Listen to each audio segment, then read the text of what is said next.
ہر عمل سوچ سمجھ کر کیا کرو، کیونکہ ہر عمل کے اندر اس کا انجام یوں چھپا ہوتا ہے جیسے ہر بیج کے اندر درخت۔ کوئی خواہش نہیں تجھ سے اے میری عمر رواں، میرا بچپن میرے جگنو میری گڑیا لا دے۔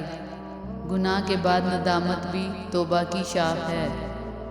آدمی کی سب سے بڑی خوبی کبھی نہ گرنے میں نہیں بلکہ گر کر سنبھلنے میں ہے۔ معاف کرنا بدلہ لینے سے زیادہ اچھا انتقام ہے۔ اس دن پر رو جو تیری عمر سے گزر گیا اور اس میں نیکی نہیں کی۔ کتنے خوش قسمت ہوتے ہیں وہ لوگ جو کسی کے دل کا سکون اور آنکھوں کا نور ہوتے ہیں۔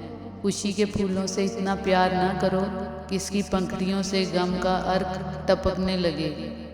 دوست وہ اچھا جو تمہیں نیکی کی طرف مائل کرے۔ عورت اس نرم و نازک پودے کی طرح ہے جو کہ ہوا کے ہر جھونکے کے ساتھ جھک جاتا ہے مگر طوفان میں اکھڑتا نہیں۔ پرانے گناہوں کو نئی نیکیوں سے مٹاؤ۔ حسن اگر ہر چیز پر مسلط ہو جاتا تو اس کی قدر و قیمت نہ رہتی۔ اپنے دل کی حالت کو کبھی گرنے نہ دو۔ لوگ تو گرے ہوئے مکان کی اینٹیں بھی اٹھا لے جاتے ہیں۔ خوش فہمیوں کی اینک جب اترتی ہے تو ہر چیز صاف دکھائی دیتی ہے، حتیٰ کہ اپنی اوقات بھی۔ کامیاب وہی ہوتا ہے جو وقت سے پہلے اس اینک کو اتار دے۔ ایک اچھے اور مخلص دوست کو سینے میں چلتی ہوئی سانس کی طرح سمجھو۔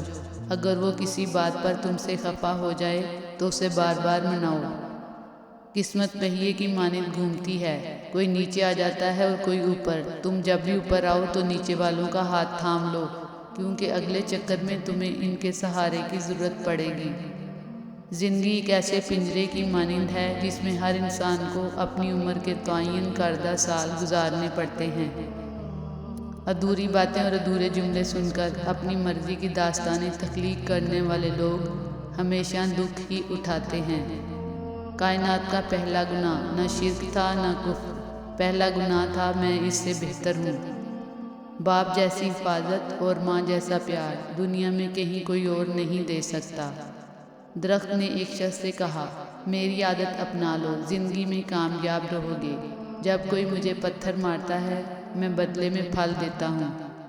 کتنے بھی پرفیوم لگا لو تم، لیکن جو خوشبو ماں کے دوپٹے سے آتی ہے اس کی بات ہی کچھ اور ہے۔